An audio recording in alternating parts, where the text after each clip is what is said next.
Welcome to Shri Balaji Infotech Python tutorials. और आज के इस वीडियो का टॉपिक है variables in Python. So Python में वेरिएबल्स क्या होता है आज हम लोग वो सीखने वाले हैं, ठीक है। तो यहाँ पर मैंने एक पीडीएफ ओपन करके रखा होता है। What are the variables in Python. Python variable is a reserve memory location to store values. This means that when you are created a variable, you reserve some space in the memory. तो अगर से आप कोई variable declare करते हो, variable declare करना मतलब क्या होता है कि वेरिएबल मतलब एक पर्टिकुलर कंटेनर, मैंने बताया था आपको थोड़ा बहुत लास्ट वीडियो में कि भाई वेरिएबल मतलब होता है एक कंटेनर जहाँ पर हम कोई वैल्यू रखते हैं। मतलब मैंने आपको ग्लास और वाइन का एग्जांपल दिया था पिछले वीडियो में, ठीक है। ग्लास और वाइन क्या होता है, तो ग्लास हमारे लिए हो जाएगी एक वेरिएबल और वहाँ पे जो हम वैल्यू स्टोर करने वाला है तो मैं वाइन मतलब और लिए वैल्यू हो जाएगी, ठीक है। तो ये मैंने आपको लास्ट वीडियो में बताया, ठीक है। तो वैसे ही कुछ है यहाँ पे पाइथन वेरिएबल्स मतलब क्या होता है, ग्लास मतलब मेमोरी मान लो जहाँ पे कुछ ना कुछ स्टोर होगा। तो ग्लास एक क्या है, रिजर्व मेमोरी है, ठीक है, जहाँ पर हम कोई वैल्यू एंटर कर सकते हैं। तो हम यहाँ पे चाहे तो वाइन एंटर कर सकते हैं, चाहे तो पानी एंटर कर सकते हैं, चाहे तो हम लोग कुछ भी चीज़ वहाँ पे एंटर कर सकते हैं ना, बस वो वेरिएबल है। तो वेरिएबल का एक पर्टिकुलर डेटा टाइप होता है, मैं बता दूँ आगे बताऊँगा, पहले इस पॉइंट्स को देख लेते हैं। So every value in Python has a data type. तो हर वैल्यू में मतलब पाइथन के हर वैल्यू को एक डेटा टाइप होता है, मतलब वो डेटा किस टाइप का है, ठीक है। Variable can be declared by any name और even alphabets like A double A B C etcetera. कोई भी नाम का एक वेरिएबल बना सकते हैं, जैसे मैंने बताया था ए और बी, और एक मैंने एडिशन करने के लिए ऐड नाम का एक वेरिएबल बनाया था लास्ट वीडियो में, ठीक है। सो स्टैंडर्ड डेटा टाइप्स क्या होते हैं। Python has a various standard data types that are used to define the operations possible on them and the store method for each of them. So standard data types मतलब कि क्या, Python में उसके कुछ standard data types हैं जो particular value को define करते हैं क्योंकि उसके ऊपर हम लोग क्या ऑपरेशंस कर सकते हैं, ठीक है। तो पाइथन के कुछ स्टैंडर्ड डेटा टाइप्स हैं यहाँ पे, जैसे कि यहाँ पे नंबर्स है, स्ट्रिंग है, लिस्ट है, टपल है, डिक्शनरी है। ये है पाइथन के स्टैंडर्ड डेटा टाइप्स, जिसको एक एक करके हम देखेंगे एक्चुअली होते क्या है। तो फिलहाल हम लोग थोड़ा आगे बढ़ते हैं। नंबर, लिस्ट और स्ट्रिंग, टपल, डिक्शनरी हमारे स्टैंडर्ड डेटा टाइप्स है, ठीक है। So assigning a value to variable. अब वेरिएबल को वैल्यू कैसे असाइन कर सकते हैं, मतलब वेरिएबल को वैल्यू कैसे दे सकते हैं, उस क्लास में हम लोग वैल्यू कैसे एंटर कर सकते हैं क्लास में, वेरिएबल में, ठीक है। The equal sign is use to assign a value to the variable. आप इस इक्वल टू साइन का यूज कर सकते हो वेरिएबल को वैल्यू देने के लिए, ठीक है। The operand to the left of the equal operator is the name of the variable and the operand to the right of the operator is the value stored in the variable। मतलब क्या कि आप जब equal to sign देते हो उसके left side में जो वैल्यू होती है मतलब वो वेरिएबल होता है, और जो राइट साइड में जो वैल्यू होती है वो होती है हमारे लिए वैल्यू। मतलब उस वेरिएबल में ये वैल्यू होगी, तो इक्वल टू के लेफ्ट में होता है वेरिएबल, राइट में होता है वैल्यू, ये आपको पता होना चाहिए, ठीक है। सो वेरिएबल नेम्स हम कैसे डिक्लेयर कर सकते हैं ये बताया, कुछ रूल्स भी अवेलेबल है यहाँ पे। वेरिएबल क्या नाम है, शॉर्ट नेम। वेरिएबल में कोई छोटा नाम हो सकता है like X and Y, A and B are more descriptive names. आप और भी मोर डिस्क्रिप्टिव नेम्स हो सकते हैं like age, car name, total value में से आप डिस्क्रिप्टिव नेम भी दे सकते हो वेरिएबल बनाने में, ठीक है। सो अब कुछ रूल्स है पाइथन के कि वेरिएबल कैसे हम डिक्लेयर करेंगे। तो वेरिएबल जब भी हम डिक्लेरेशन करते हैं तो कुछ रूल्स को हमें ध्यान में रखना पड़ता है। Like variable name must start with the letter or the underscore character. तो आप या तो ऐसे अंडरस्कोर या फिर आप लेटर का यूज कर सकते हो वेरिएबल नाम को बनाने के लिए, ठीक है। तो अब variable name can not start with the number. Variable नाम कभी भी नंबर के साथ स्टार्ट नहीं होता। जैसे आप चाहते हो 990 EBC ऐसे रखना चाहते हो तो वो वेरिएबल नेम इनवैलिड होगा, ठीक है। तो हमेशा या तो अंडरस्कोर होना चाहिए पहले या फिर आप लेटर लगा सकते हो, ठीक है। So variable name can only contain alpha numeric characters and the underscore. Variable नाम में हमेशा अल्फा न्यूमेरिक कैरेक्टर्स होना चाहिए या फिर अंडरस्कोर होना चाहिए। अब उस पर अगर से दूसरे सिंबल्स ऐड कर दो लाइक @ हैशटैग्स, एक्स्ट्रिक, तो वो वेरिएबल नेम के लिए इलीगल होंगे, है ना, लीगल नहीं होंगे, ठीक है। और variable names are case sensitive. और वेरिएबल नेम्स केस सेंसिटिव होता है, मतलब ये आप स्मॉल लेटर्स में एज लिखते हो और आप उसका लेटर एक कैपिटल में कर देते हो तो वो दोनों अलग अलग मीनिंग होता है इन दोनों का, ठीक है। ये दूसरा एक वेरिएबल हो जाता है, ये एक दूसरा एक वेरिएबल हो जाता है, ठीक है ना। एंड द एज, ये इसका देखो सभी के सभी कैपिटल लेटर्स है तो ये एक दूसरा वेरिएबल होगा, तो ये तीनों अलग अलग वेरिएबल्स है, 3 different variables these are okay. तो आपको ऐसे रूल्स पता होना चाहिए। नेक्स्ट है पाइथन नंबर्स। अब पाइथन के कुछ नंबर्स देखते हैं। There are 3 numeric types in Python, that is int, float and complex. ये 3 न्यूमेरिक डेटा टाइप्स है पाइथन में, ठीक है। So variable of numeric types are created when assign a value to them. अब कोई भी वेरिएबल को अगर वैल्यू असाइन करते हो, जिस टाइप की वैल्यू असाइन करते हो उस टाइप के यहाँ पे उसका डेटा टाइप बन जाता है, ठीक है। हम थोड़ा नीचे जाके देखते हैं एग्जांपल में। जैसे मैंने x इक्वल टू 1 कर दिया, मतलब x एक वेरिएबल है, उसको मैंने ये 1 करके वैल्यू दिया, तो 1 वैल्यू दिया तो इसने समझ लिया कि क्या है, इंटीजर है। इंटीजर मतलब क्या होता है कि ऐसे वैल्यू जहाँ पे कोई डेसिमल पॉइंट नहीं होता, जहाँ पे कोई डेसिमल पॉइंट नहीं होता, एक नॉर्मल नंबर रहते हैं, वो नंबर्स को हम लोग इंटीजर वैल्यूज बोलेंगे, ठीक है। सो ये इंटीजर है और यहाँ पे y इक्वल टू 2.8 लगा दिया। यहाँ पे डेसिमल पॉइंट दिख रहा होगा आपको, ये पॉइंट वाले वैल्यू है, तो उसे हम लोग फ्लोट वैल्यू बोलते हैं, फ्लोटिंग वैल्यू बोलते हैं, ठीक है। तो फ्लोट में याद रखना हमेशा डेसिमल पॉइंट होता है और इंटीजर में डेसिमल पॉइंट नहीं होता है, ठीक है। और अगर से मैंने यहाँ पे वैल्यू दे दिया 1j, तो ये कॉम्प्लेक्स वैल्यू हो जाती है, मतलब वहाँ पे एक रियल पार्ट होता है और एक इमेजिनरी पार्ट होता है, तो ये कॉम्प्लेक्स वैल्यू है, ठीक है। Now Python code to find a class of data type. अब आपको अगर से मान लो कि आपको ये सब कुछ असाइनिंग वगैरह करके दिखना है, तो आप यहाँ पे एग्जांपल देख सकते हो, या फिर मैं आपको प्रैक्टिकली इसे करके बता रहा हूँ। तो मैं काम करता हूँ, मैं विजुअल स्टूडियो कोड स्टार्ट करता हूँ। मैंने आपको लास्ट वीडियो में बताया था इसके बारे में कि इसे स्टार्ट करके कैसे कन्फिगर कर सकते हैं। मैंने आपको बताया था कि आपको यहाँ पे पाइथन का एक्सटेंशन डाउनलोड कर लेना है। तो मैंने बताया था कि आप यहाँ पे इस वाले एक्सटेंशंस वाले सेक्शन में जाओगे और यहाँ पे आपको पाइथन सर्च करना है, और जैसे मैं पाइथन सर्च करूँगा तो आपको उसको डाउनलोड कर देना है, ठीक है। यहाँ पे पाइथन करके ये दिख रहा है, ये इसको आपको डाउनलोड कर देना है। मैंने ऑलरेडी इसको डाउनलोड कर चुका हूँ और इंस्टॉल कर चुका हूँ। अनइंस्टॉल बोल रहा है लेकिन मैंने इंस्टॉल कर चुका हूँ, ठीक है। ये करने के बाद आप जब भी कोई पाइथन फाइल बनाते हो तो उसे रन करने के लिए हमें यहाँ पे मतलब फीचर मिल जाता है। तो मैं एक काम करता हूँ, एक नया फोल्डर बना लेता हूँ। फोल्डर यहाँ पे न्यू ओपन फोल्डर पे क्लिक करेंगे और मैं चाहता हूँ डेस्कटॉप पे एक फोल्डर बना दूँ। तो मैं डेस्कटॉप पे गया, यहाँ पे एक फोल्डर बना रहा हूँ, राइट क्लिक करके न्यू, और यहाँ पे मैं लिखूँगा पाइथन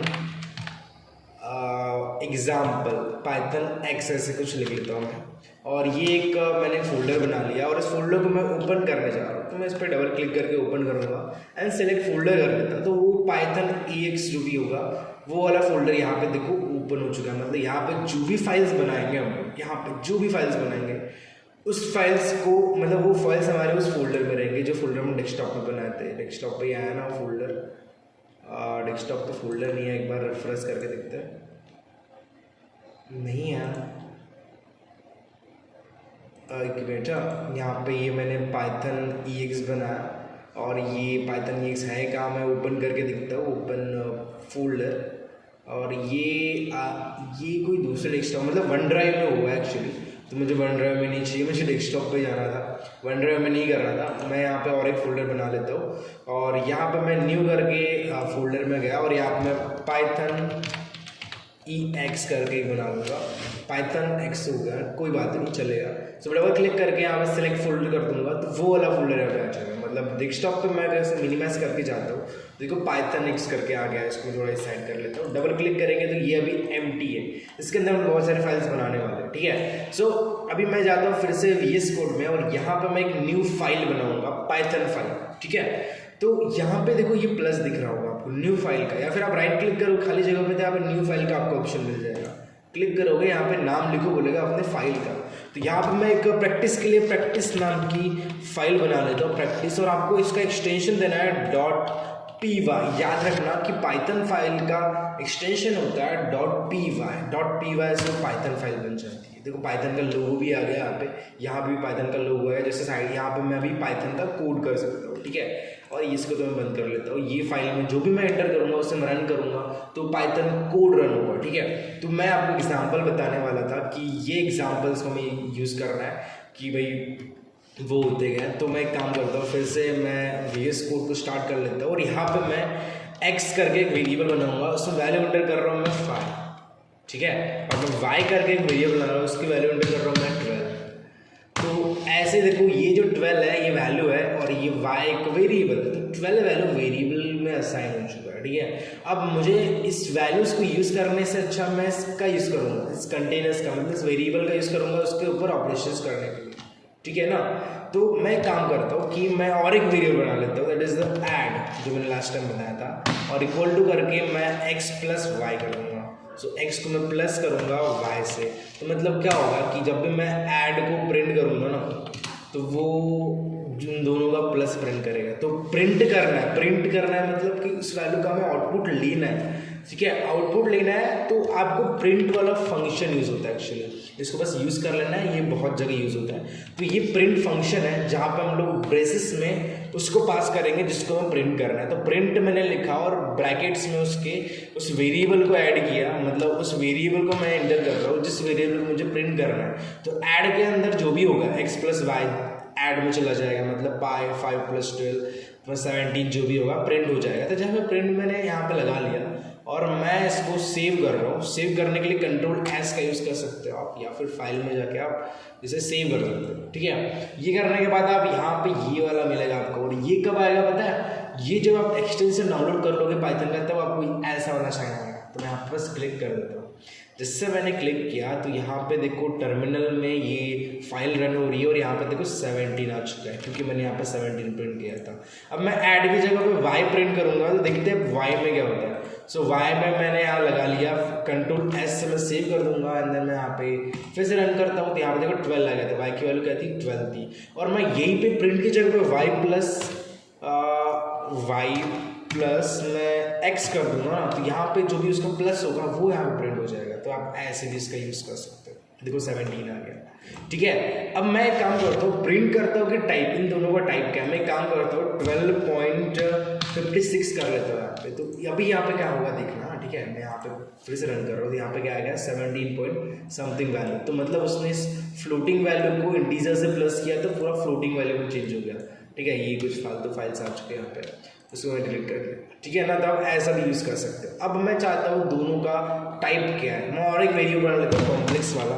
तो मैं यहाँ पे सी करके वेरिएबल बनाऊंगा और यहाँ पे कॉम्प्लेक्स वाला देता हूँ, लेकर IJ मैंने दे दी, ठीक है। तो अब मैं इसको हटा देता हूँ और यहाँ पे मैं प्रिंट के अंदर एक टाइप फंक्शन यूज़ करूँगा।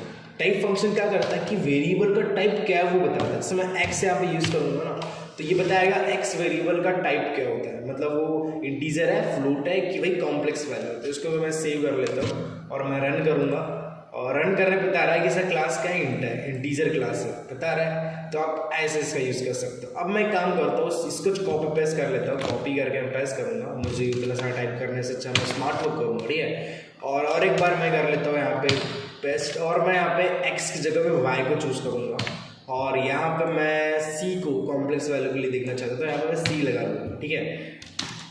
c कुछ ज़्यादा ही मैंने डिलीट कर दिया इसको, सॉरी। यहाँ पे मुझे c लगाना है और ये इधर का स्पेस हटाना है, ओके ना। अब मैं इसको रन करने जा रहा हूँ, कंट्रोल S करके मैं इसे रन करूँगा, और यहाँ पे देखो बता रहा है कि class int, class float, class complex, तीनों का यहाँ पे प्रिंटिंग हो चुका है। तो आप इस तरीके से किसी भी वेरिएबल का कौन सा टाइप है वो चेक कर सकते हो, ठीक है ना। क्लास मतलब ये उसका टाइप बताता है, इंटीजर, फ्लोट, कॉम्प्लेक्स वगैरह, ठीक है। सो आप इस तरीके से इसका यूज़ कर सकते हो। और मैं तो प्रेफर करूँगा VS कोड ही। आपको अगर से कुछ पर्टिकुलर करना है तो लाइक मैंने मान लो यहाँ पे प्रिंट लिखना चाहता हूँ, जैसे P लिखा तो P के ऊपर देखो कितने सारे सजेशन दिया कि क्या प्रिंट करना चाहते हो, प्रॉपर्टी करना चाहते हो, एक्सेप्ट करता हूँ, यहाँ से इसका यूज़ कर सकते हैं। इसलिए मैं VS कोड को यूज़ करता हूँ। या फिर आप दूसरा यूज़ कर सकते हैं लाइक पाइचार्म, एक पाइचार्म करके आता है IDLE, अब पाइचार्म डाउनलोड करके उसका भी यूज़ कर सकते हो। लेकिन मैं VS कोड का ही ज़्यादातर यूज़ करता हूँ, तो मैं यही प्रीफर करूँगा, ठीक है। सो अब मैं काम करता हूँ, मैं फिर से उस PDF में चला जाता हूँ और देखते हैं आगे क्या है। तो आगे हम जैसे आगे बढ़ते हैं तो यहाँ पे फ्लोट वैल्यूज आ गए। तो मैंने आपको बताया कि अगर से आप पॉइंट वाली वैल्यू लगाते हो तो फ्लोट वैल्यू हो जाती है, ठीक है। So float are floating point value is a number, positive और नेगेटिव, कंटेनिंग 1 और मोर डेसिमल। तो आप एक और एक से ज़्यादा डेसिमल पॉइंट्स वाले वैल्यू को, चाहे नेगेटिव है प्लस हो, वो आपके लिए फ्लोट वैल्यूज होता है। कॉम्प्लेक्स वैल्यू वो होते हैं जिसमें रिटर्न विद J, आप J के साथ लिखते हो। J is the imaginary part, J एक इमेजिनरी पार्ट होता है कॉम्प्लेक्स में, ठीक है। ये चीज़ आपको याद रखना है। और उसके बाद पाइथन स्ट्रिंग्स है, तो अभी तो मैंने वेरिएबल का बताया और साथ में कुछ न्यूमेरिक वैल्यूज़ का बताया कि न्यूमेरिक डेटा टाइप्स क्या होता है। मैं स्ट्रिंग के बारे में आपको नेक्स्ट वीडियो में बताता हूँ। फिलहाल के लिए इतना ही, मिलते हैं नेक्स्ट वीडियो में। Bye bye.